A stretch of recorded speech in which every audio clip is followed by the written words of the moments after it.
Welcome to Behind the Book. It's time now for Behind the Book, hosted by Tess Thompson and Karen McQuestion, two authors with a passion for books, no filters, and limitless curiosity. Join them now to find out the real story behind your favorite books and authors. And now, Behind the Book. Welcome to another episode of Behind the Book. I'm here with my co-host Karen. How are you? I am fine. It always cracks me up when you ask that because we've been chatting, but we pretend that we haven't been. Yeah, and we really should just record our chats because that's when the good stuff comes out. We're like, oh, we used it all up, but... Yeah. And all the secrets about our kids, which they would not appreciate us sharing with the world. And it wouldn't be that interesting for other people, but... Probably not. You know what I think is interesting now that we've been doing this and we have 20 episodes up and a couple more in the can. See, now I know the lingo. And is that it's interesting to me to see what authors look like after only having seen their online presence and everyone puts their best photo up.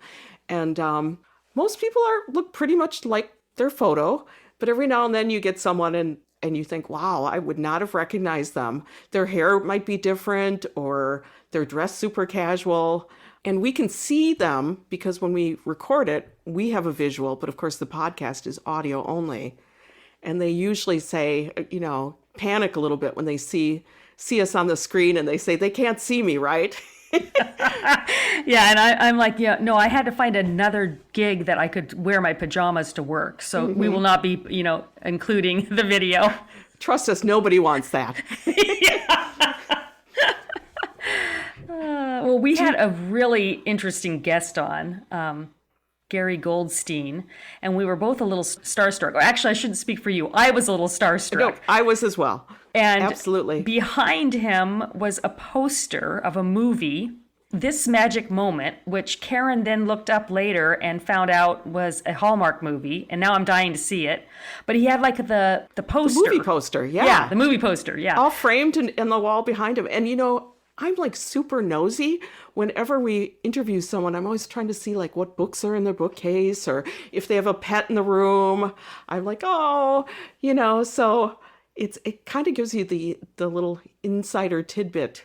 The poster, though, was especially cool, I thought. Yeah, it was really neat. And I was fascinated by all his experiences in Hollywood. And, he's just one of these people who's probably worked with so many people that we've seen their films or their television shows that we wouldn't even know. But, it was fun for me to see a little bit into that world.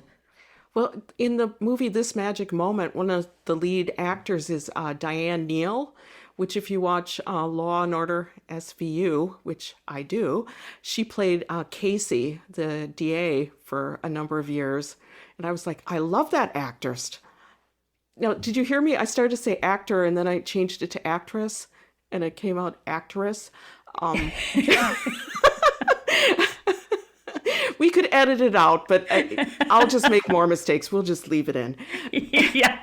Well, and we are going to interview a real live actress who works in Hollywood in a few weeks, and we'll ask her. But I remember in theater school, they said we were only supposed to call each other actors. Actress was out. But there's still like the best actress for Oscars and that sort of thing. So I'm not sure what the answer is on that one. Yeah, I'm not sure. I'm a little old school. I'm trying to transition, but sometimes I catch myself not doing it quite right. We have that in common for sure. Now, when we were talking to Gary, and he, of course, has this 30 production credits, screenplays he's written that have been produced into movies, which is phenomenal. Was there some part of you that wanted to say, I've got a book that might be a good movie project for you? Because that's obnoxious and he didn't ask. But, there was some small part of me that was like, maybe he'd like to hear about my book. Every successful person we have on here, which is pretty much everybody we've had, I have so many questions I would want to ask if I had their full attention and it was all about me. But yeah, so that would be definitely one of them. Like, or just, well, we did ask him if he wanted to make his book into a movie, and he had an interesting answer about that. So I won't spoil it, but yeah, he was great. Yeah, I think everyone's going to really enjoy this particular interview. He was awesome. Yeah. All right, on with the show. We are delighted today to have Gary Goldstein with us. Gary is an award-winning writer for film, TV, and the theater with more than 30 produced screen and stage credits, which, if you don't know, that is a very big deal. The New York native and longtime LA resident has also been a contributing film reviewer and arts feature writer for the Los Angeles Times since 2007. And his novel, The Last Birthday Party, is currently out, and it's his first novel. Thanks for joining us, Gary. Thanks for having me. So glad to be here. Can you share some of your background and how you came to write The Last Birthday Party? Sure. I started off as a movie publicist. That was my very first job out of college, and I did that for a number of years. And at a certain point, I decided I want to go back to my first love, which was writing. So I figured, well, how can I actually write and make a living and sort of reach people? So I decided to start writing for television. And at the time I did it, this is a long time ago, it was at a time where you could actually, where they looked for freelance writers, non-staff writers to come in and pitch ideas on TV shows. And I think because of a Writers Guild rule, every show had to hire give out at least two freelance episodes a season. Now, this was at a time where there were way fewer shows than there are now, way fewer networks, but there were more episodes per season. So I was able to start getting work. I wrote a couple of spec scripts, got an agent, and then he put me out for a lot of pitching jobs on the half-hour, 1-hour shows. And I ended up getting a bunch of those, but I wasn't getting on staff on shows, and I wasn't so sure that was exactly what I was aiming for at the time. Anyway, I was just kind of feeling my way through. And then I started writing screenplays, branching out into that. And then I did that for a long time and continue to do that. But I was able to sort of expand into that world. And then I expanded again right into writing stage plays, which was a world that I knew a lot about in terms of the theater, but not so much about writing it. So that was a big leap and turned out to be a great step for me. And I have had a number of plays produced, and I love the theater. I always say if I could make a living doing anything, if I could make a living doing anything, it'd be writing for the theater. But it's just such a risky thing. So that's kind of why I've ended up doing a lot of different things. So I can try a lot of things, kind of learn about a lot of different disciplines and sort of experience a lot, but still find a way to make a living. And then I ended up I've always wanted to write a book. I've been a big reader my entire life, and at the beginning of last year, 2020, somebody I follow on Twitter. I was reading something he posted like just before that, the end of 2019, and he said, if you're a screenwriter and you've always wanted to write a novel, but you haven't because you don't think you have the time to devote to it, look at it this way. If you wrote a page a day, by the end of the year, you'd have the first draft of your book. And I was like, well, that's not, no pun intended, such a novel idea, but it just made sense. It just made sense. It just really made a lot of sense to me. It sort of appealed to my more organizational side. And I said, I'm going to do it. And I just started 2020, this is before the pandemic, maybe January 6th or something. I just started writing. Had an idea for a book. I had kind of an arena that I wanted to explore, characters I wanted to explore, something that I probably couldn't have explored as well in a screenplay or a stage play. And it was just, I don't know, I decided to do it. And in the end, I wrote the book in well under a year. It was more like 7 months. I wrote more than a page a day. And then the pandemic kicked in. So that sort of was the only upside of it, was that I was able to have more time to do more. So and then with the book, once I started, really trying to dig in, once I decided, yes, this is a book, and yes, I can maybe I had people read it and they said, oh, this is great. You should try to get an agent, a publisher. I was like, okay, now I'll do this. But it was a whole learning curve in terms of how to do that. So that took a long time. And then all the submissions and finally zeroing in on a publisher and all of that. So, it took the better part of last year.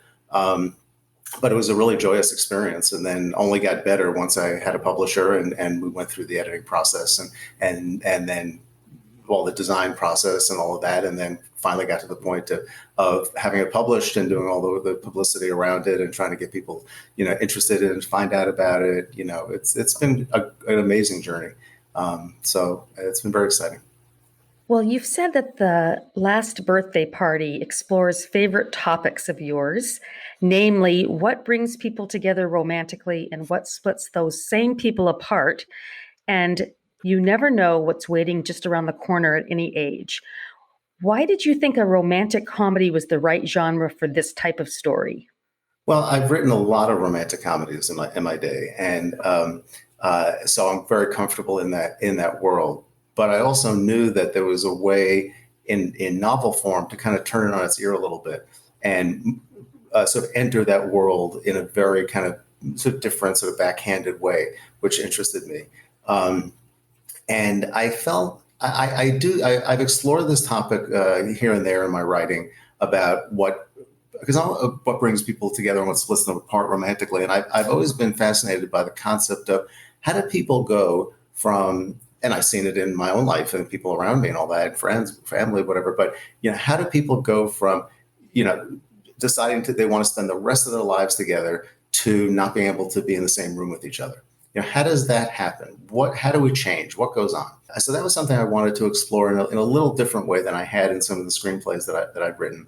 So I had that theme that I was interested in. I'm also interested in the concept of reinvention, how we reinvent ourselves and how we expand on our abilities and how, as we get older, and how we sometimes forget what we used to know how to do that we stopped doing that maybe we can start doing again.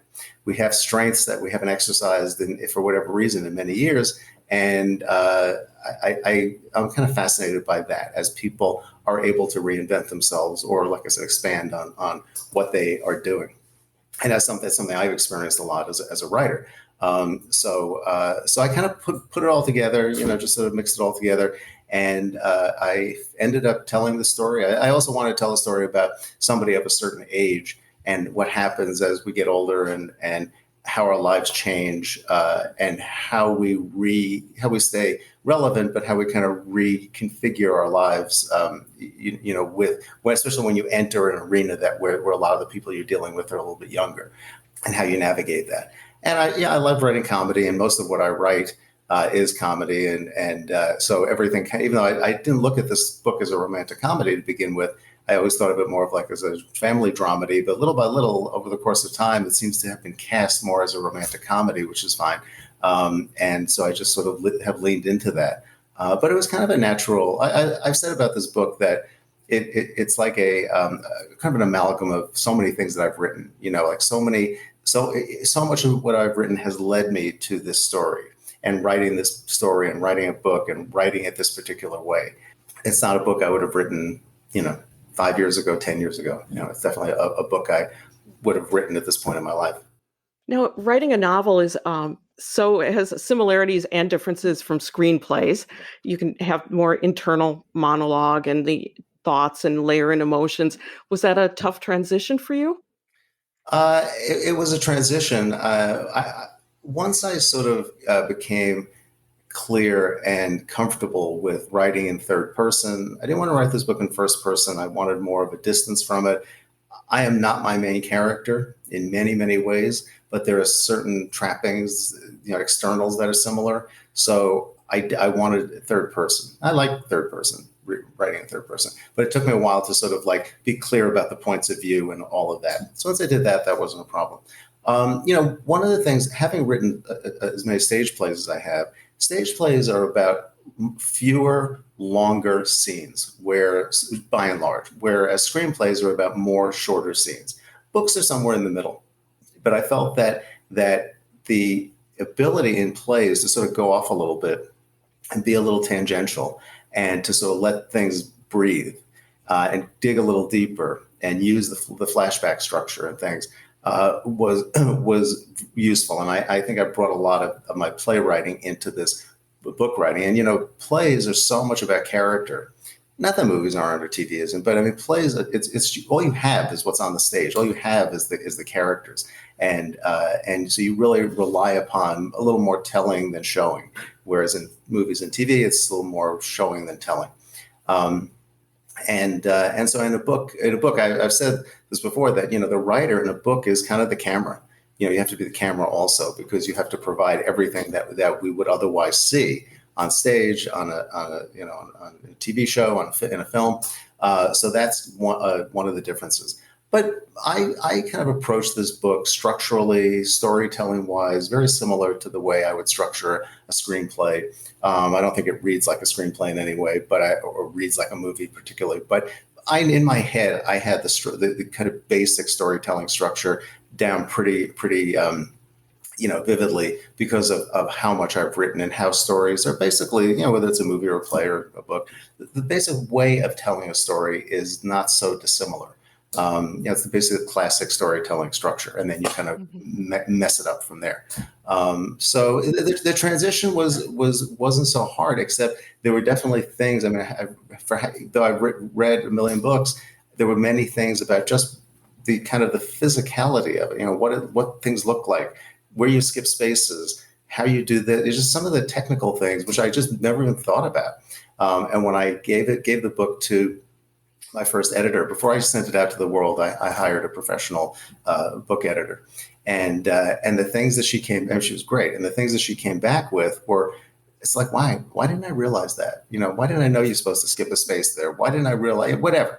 And I learned a lot just from that. I liken it to, you spend your entire life as a kid, driving in somebody else's car, riding in somebody else's car, and then you're handed the keys at 16, 17, whatever, and now you've got to actually drive, and it's so different than being the passenger. You think you know what you're doing, but it's very different than being the passenger. So, like I said, for as much as I've read, there was a lot of new things to learn. There's a bit of a learning curve. Well, the reviews for The Last Birthday Party have been overwhelmingly positive. Bear with me while I read this one that we picked that we thought was pretty wonderful. Although it's set in present-day LA, the book includes enjoyable pop culture references from the 70s, 80s, and 90s.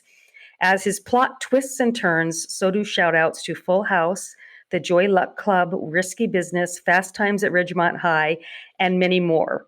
It's funny, moving, and well-observed.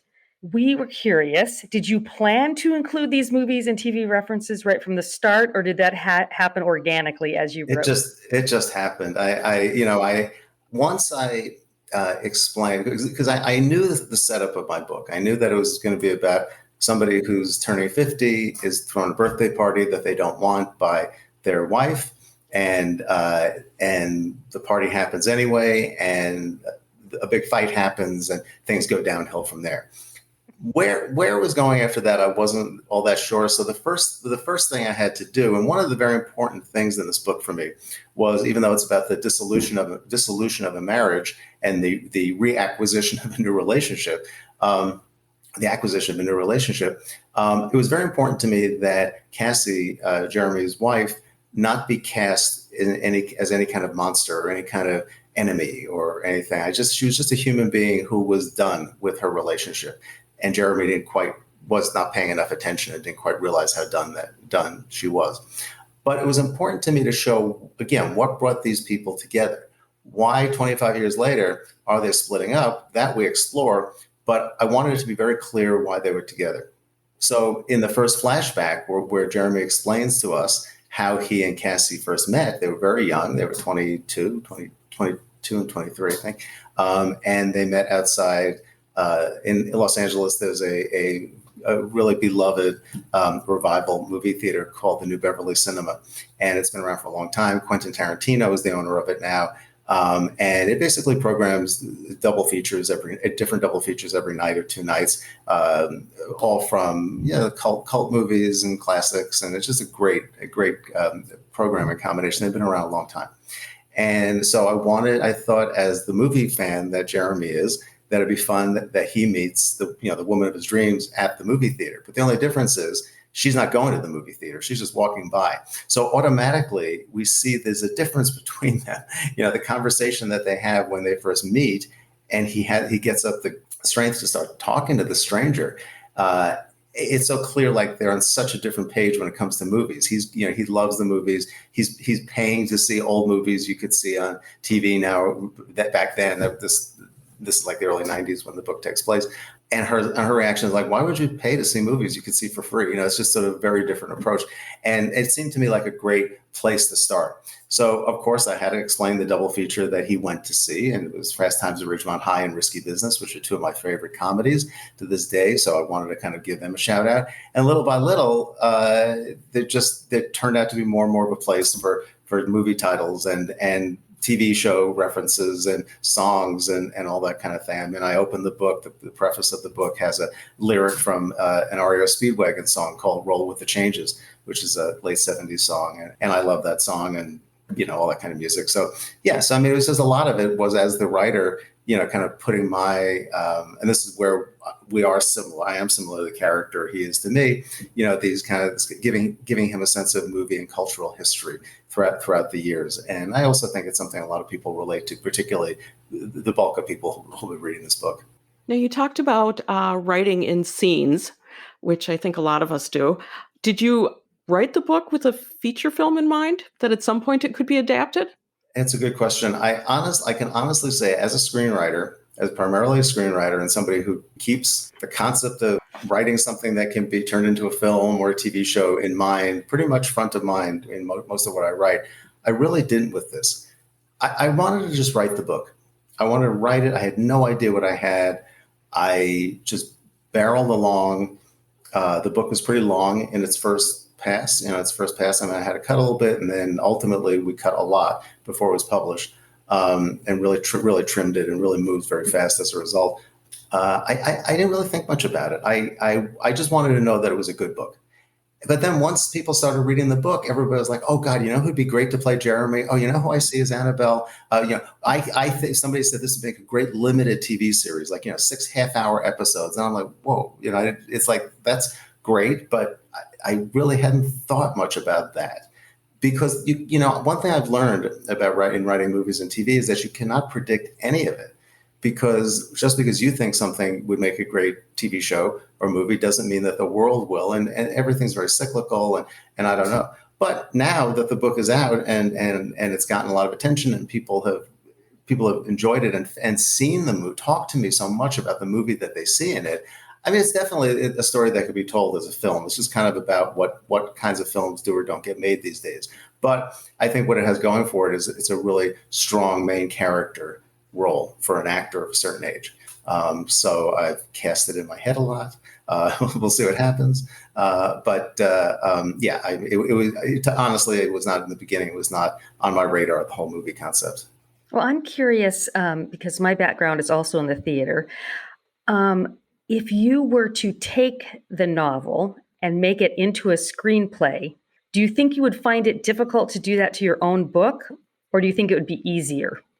It's a good question. I mean, I think on one hand, and I've adapted other people's novels into movies, a number of times, and I think the advantage of it is you get a completely different perspective when you're just looking at something, very objectively, and you're killing somebody else's darlings as opposed to yourself and all that. And because not every book is structured as a movie. Also, I've adapted a number of books that were like good stories, good characters, but they needed to be really reconfigured to really work as a movie, which is a lot of times the case. I think in the case of this book, like I said, I don't think it reads like a movie per se, but I can see the movie I would make from it. And part of it is employing the flashback structure.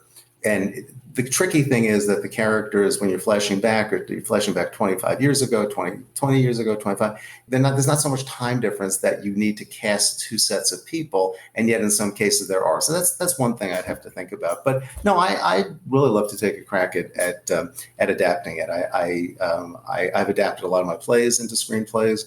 I've spent so much time with it. I mean, it's definitely something that I feel like I could do, and we look forward to doing it. But I'm just hoping that as time goes on and the book gains momentum, that I've gotten some inquiries about it as a film already from a few different production companies and things, and hopefully there'll be more of that, and I'll get it out more as well, and we'll see what happens.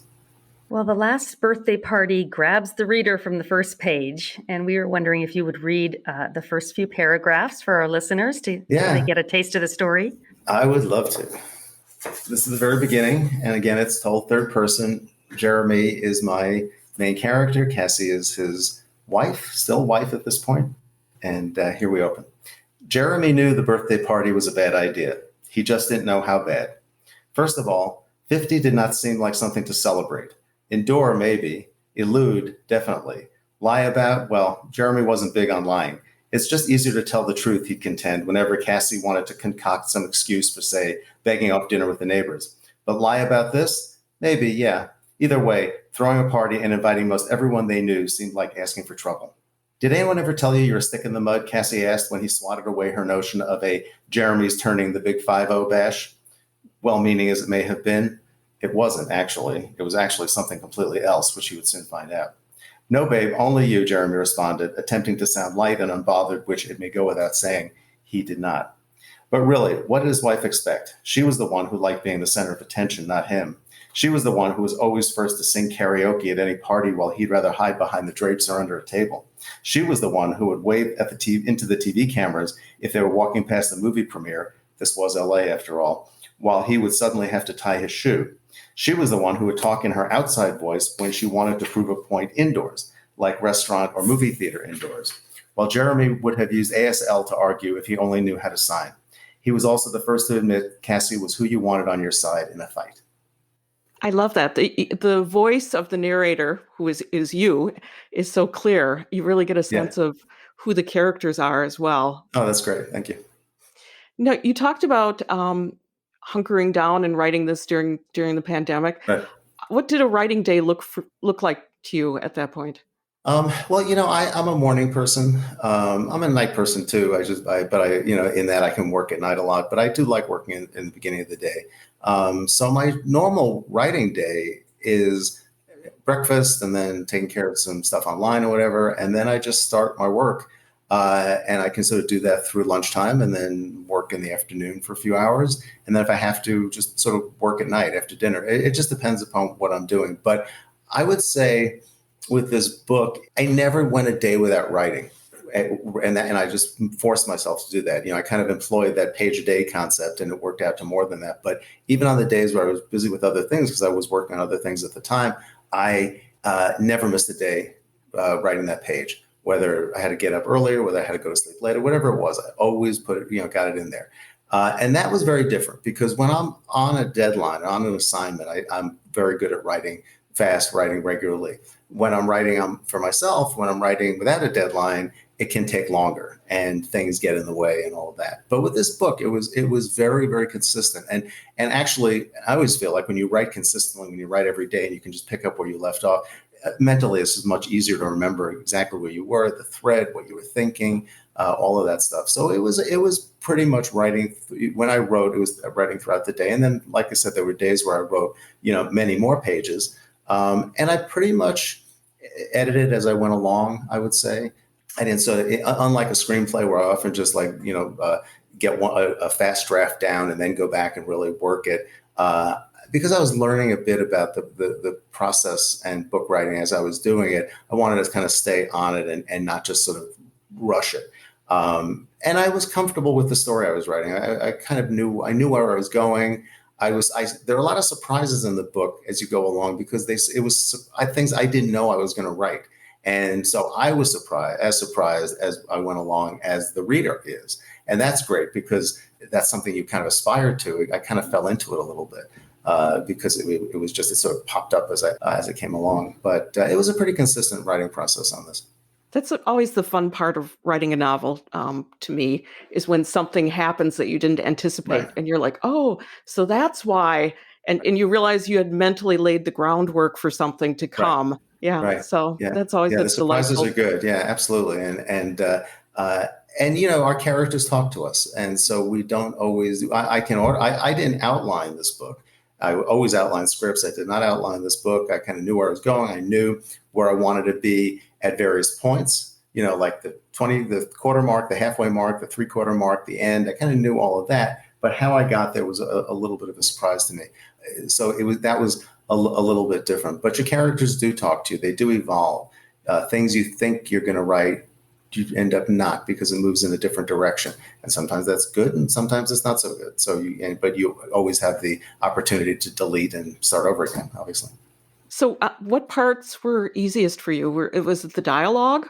And what was the hardest? That's another good question. These are great questions. It was easier, let's say, or went more quickly. Anything that I wrote that was based in truth, that was based in people I knew or things I'd experienced, or like the book is set in an area of Los Angeles called Laurel Canyon, which is where we live. And so it's an area I know really well, and I enjoy writing about that area. So anything like that, any of the restaurants that I talk about in the book, or places in LA, there's a lot of LA references in this. It's a real LA book. So anything that I knew really well was very easy to concoct. I think it's more difficult when you're trying to shape a character, where you want to make sure the character is doing what you hope they will do as people. I'm not a big believer that you have to like everybody in everything you write, that the reader reviewer has to like everybody, but they do have to relate to them in some way. Cassie isn't always the most likable character, but I hope she's relatable. I hope people understand why she did what she did, why she does what she does, even when she makes some really odd U-turns along the way, that we relate to these people. So that's kind of that part of it's really important, I find. So that's a little trickier and can take a little bit longer. I would say with any kind of writing, really, when you don't know what it is you want to write next, that's when it gets difficult. If I did find myself at a place where I really, having not outlining that very much on this, if I found myself in a place like, oh, where do I go now? That took a little hump sometimes to get over. But generally, I figured it out pretty quickly. It's a pretty organic story. But like I said, by and large, it went very fast and was very kind of like, problem free. The problems, the difficulties or the challenges become when you do have to edit, or you do get a publisher, and there are questions and there are issues and there are things that need to be reexamined. That's where it's always challenging. Whenever you get notes from anybody, whether it's on a book or a screenplay, that's challenging only because it's like your first response is, oh, how am I going to do that? And then you do it. You figure it out.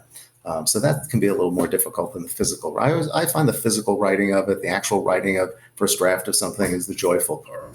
I just try to have fun with all of it too. I try not to stress the stuff too much. I just try to really enjoy it. I've written so much that I've sort of been able to peel away the anxiety and just enjoy it. Writing is a great thing if you can do it, if you have the ability to do it, if you have a way to get your writing seen or heard.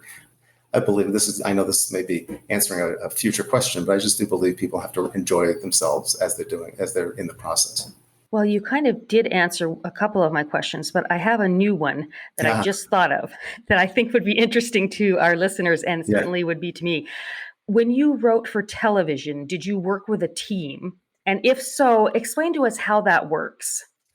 Well, I was never on staff on a TV show, so that's like your big team. However, anytime I've written anything for TV that's been a freelance assignment, or gone in and I've written pilots. I've been hired to write pilots. You're working with certainly a team of executives. You're dealing with sometimes a director and producers. Any of the TV shows that I wrote episodes of, I would sit with the actual staffs and work out the story with them or among them, write it myself, but then you give it, turn it in, and then other people take a crack at it. So it was more of a group. That was definitely more of a group effort. But at some point, everything becomes a group effort if it gets made. Any of the films I've written, if any of these TV movies that I've done, if they get made, that's when the group effort really begins, because it really does take a village to accomplish anything. And I enjoy working with groups of people, because if the input is good, and generally it is, it only makes your product better, and you just have to figure out how to execute, what people want. But I've only gotten better through other people. So I don't believe in the working with a vacuum part of it. But if you're on staff on a TV show, that's a very different animal, and that's where it's really a group effort. You work in the same room every day with them. You're breaking stories. You're mapping out a season. You're talking about your own personal experiences that can somehow maybe relate to what we can have characters do. Sometimes writing can be a very solitary and for some people very lonely existence. And that's why a lot of people love being on TV shows if they can get on a TV staff, because you're with people all the time. Personally, I'm happy with people. I'm happy on my own. I felt comfortable in both environments. To me, it's like whatever gets it done most effectively, most quickly, gets it down on the page. And I just say to writers in general, whatever tricks you have to pull on yourself to just get you to sit down and write and get those words down. That's the main thing, whether it's with other people, whether it's on your own, either way. Do you have a writing book that you'd recommend to someone who's just starting out? Is there something that you found helpful? Yeah, I've read a lot of books over time, whether it's screenwriting, formatting, kind of theory sort of books. I was a film major in college, so I was always reading all those kinds of things. But there's one book, which is an old book. I'd say it's 30 some odd years old. It's called Writing Down the Bones by Natalie Goldberg. And I love, my mother's name was Natalie Goldstein, so I have a soft spot for this author. But it's a great book that I read when I first started writing. Basically, it doesn't teach you how to write. It just talks about the things you feel as a writer when you're trying to write and how to deal with them. But she writes them just really entertaining essays, and it's a very inspiring, empowering book, and it's really beautifully written. So I love that book. For beginners, there's an old book. I haven't looked at it in a long time, but it was very helpful to me. And it was a book by Viki, and it was called How to Write a Movie in 21 Days.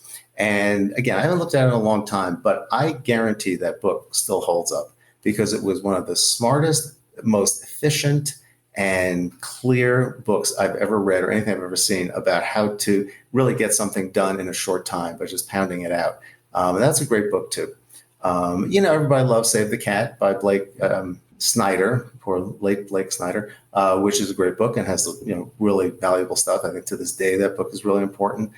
I also love a book by Julia Cameron called The Artist's Way, which is also really surviving your life, not surviving, but enjoying your life, being productive as a writer, how to emotionally deal with writing. I think those are very important things. Anybody can, there's so many places you can learn how to write a screenplay, but it's surviving your life as a writer emotionally. It can be very difficult. People who don't write, sometimes we see all these tortured souls as writers in TV and movies and all that, and it's a little extreme, but they were there. But it's difficult. I've taught, several writing survival classes, like how to survive your life as a writer and how to empower yourself and feel good about yourself and feel good about the work you're doing and just, not, be tunnel visioned about things. And I can only teach a class like that because I went through so much of the pain and difficulty when I started off writing until I kind of found my niche and found my place and all of that. So, but I think these books are important. I'm a big believer in reading books that help you. I'm a big believer in classes, as long as you don't take everything as gospel and you just kind of filter it to make it work for you. All right. Well, that's a great segue to my next question. What is the best part about being an author? Well, the glib answer is that you don't have to get dressed and you don't have to take a shower. You don't have to drive anywhere. You can just, walk across the hall in your house and sit down if you have a place to write and just start writing and be on your own timetable. And even if you are on somebody else's schedule, in terms of deadlines, at least you're your own person in terms of how you do those things. So I really love the freedom of writing and being an author. The intelligent answer is really more about, I love being able to create a world and create people that other people can recognize or relate to. And maybe if you even solve somebody's problem or an issue that's going on in their life by something that you kind of so often accidentally unravel in your writing, I think that's really great to be able to do.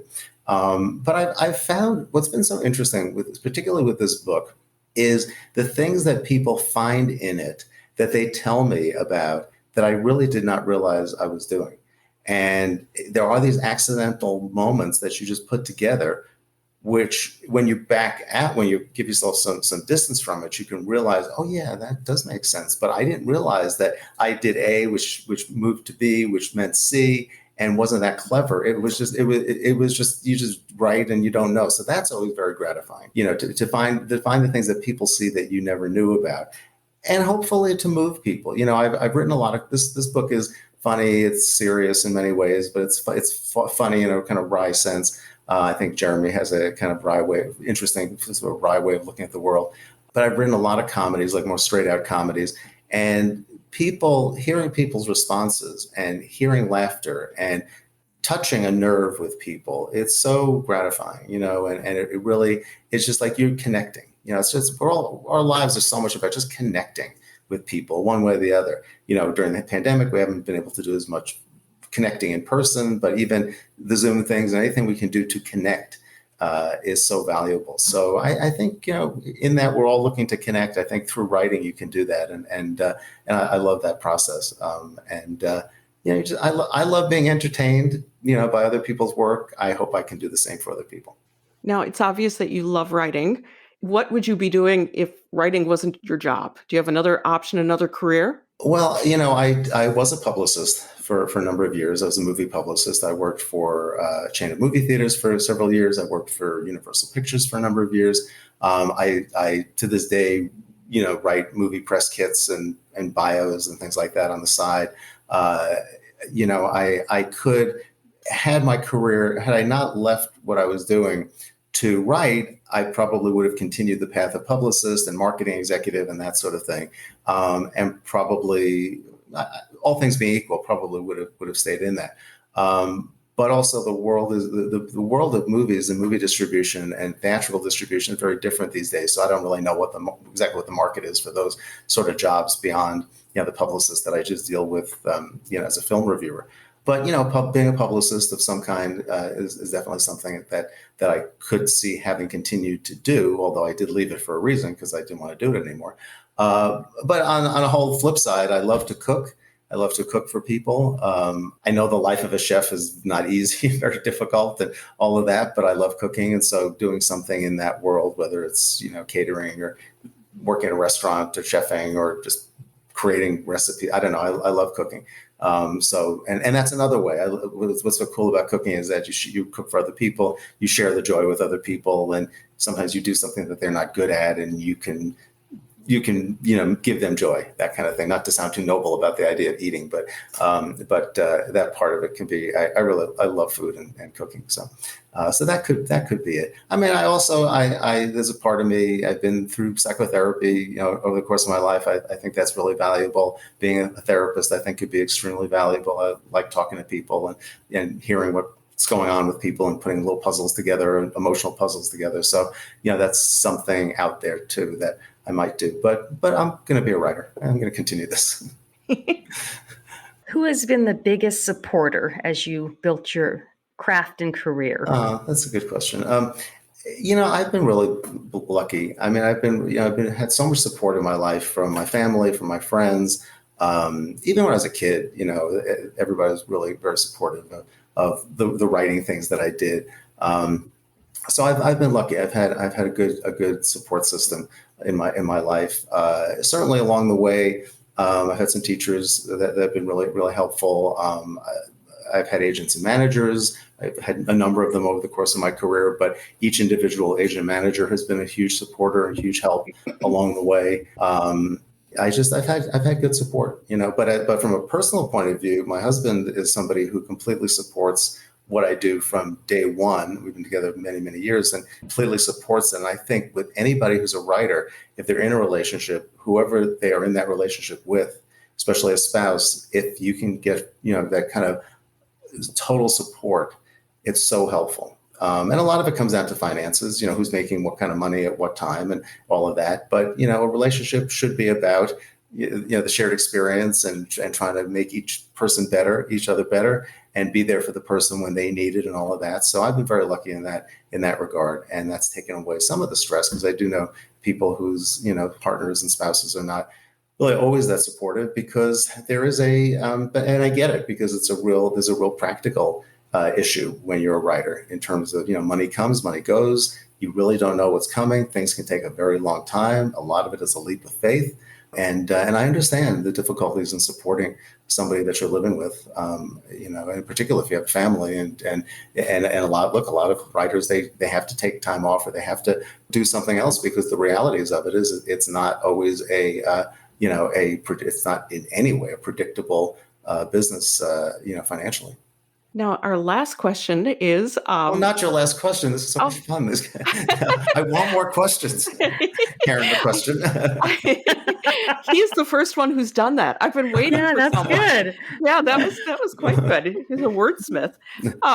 We're wondering, what are you working on right now? And do you think you'll write another novel? We're hoping. Well, I think I will because I have. I recently finished my second novel, and I'm just showing it to a few people to get some opinions. Now, I started writing at the beginning of this year, beginning of January.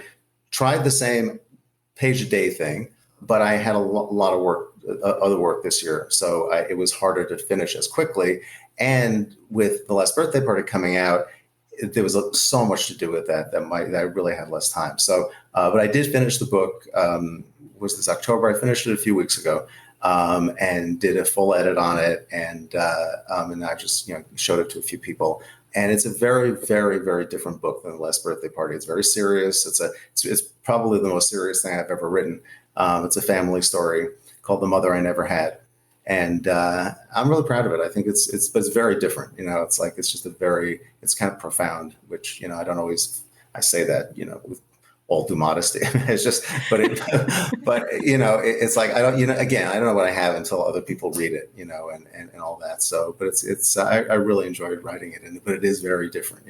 A lot of times people, you're supposed to, they say, well, if you have a comedy, your next book should be a comedy in the same kind of style. But I don't know, this was just something I wanted to write. And the beauty of a book is to write, like I said, to write things that you couldn't otherwise write for a film or for a TV show or for a play. And this is something that really, it's a story that really requires a lot of, kind of a lot of internal thought. My main character is very internal, as is Jeremy in The Last Birthday Party, but he's more like frustrated, amused. This guy is really more tortured.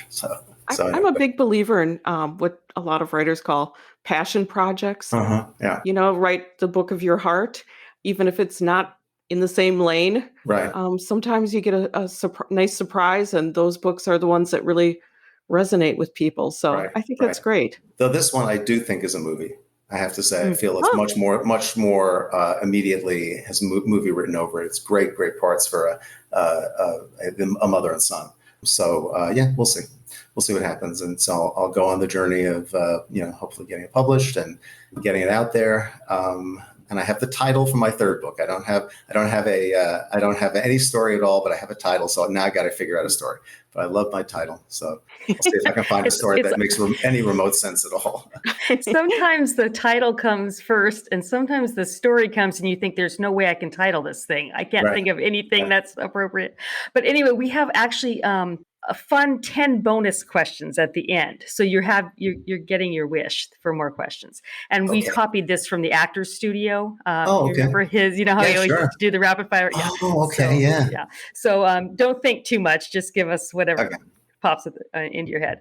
So what is one food that will never get past your lips? Red meat. I haven't eaten red meat in a long, long, long time. Who would you want to play you in a movie? Oh, that's a great question. I love that question. Sure, the glib answer would be, Brad Pitt. But the real answer, the real answer is probably Steve Carell. Steve Carell is one of my favorite actors. I think he's incredibly talented. I always feel, whenever I watch him, I always feel a little weird kinship with him somehow. Steve Carell. He would be perfect. Yeah. What superpower would you pick given the opportunity? I would love to be able to go back in time to any moment in my life that I wanted to, and either, if not relive it, observe it. Because as a writer, you spend so much time kind of giving people histories and seeing what made people who they are today. And I think so. As a result, you think a lot about, well, I'm here now at this point in my life. I remember how I was as a kid. How did I get from there to here? That the horrors of our childhood, the things that were so painful. You look at them now and it's like, well, now there are difficulties, but I'd love to go back to some of those moments and also relive. There's one of my favorite all-time movies is Peggy Sue Got Married, the movie with Kathleen Turner, and the moment that she goes back and she's back in time and she's with everybody's younger and she gets on the phone and she's able to talk to her grandmother and her grandmother's still alive, and it's such a great moment. So I would just love to reconnect with all the people in my life that'd be my superpower. I think it's possible. I don't know if it's a real possibility. But. I think it could be a great premise for a book, actually. Yeah. Yeah. Okay. Well, maybe there's my story. Yeah. I mean, going back and even if it's just observing, like what could you learn the second time around? I mean, that's and that Absolutely. also could be a great movie, actually. Yeah. Absolutely. What's your biggest guilty pleasure?